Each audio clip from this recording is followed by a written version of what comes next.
Alright, we got our water boiling for our poached egg. We're going to add a little bit of vinegar to it.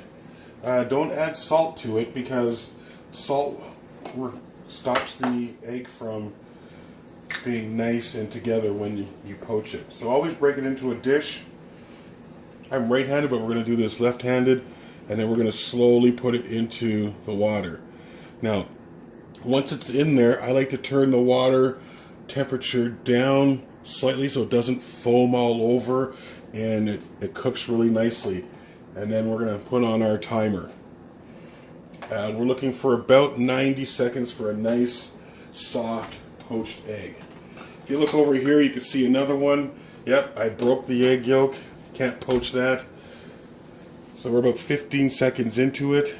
It's boiling nicely. I'm going to turn it down just a little bit more as you can start to see some kind of like foam happening. So, you know, we're sitting at just below 7 on our stovetop. We're 30 seconds in now, so we're about a third of the way. Hi, everybody.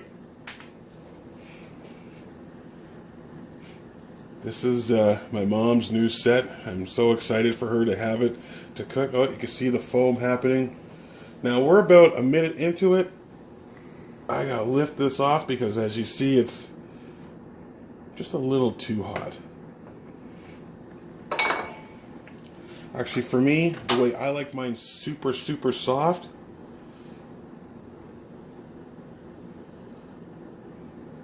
This is why I use a slotted spoon so it can drain. And then carefully put it in. And look at that nice, soft poached egg.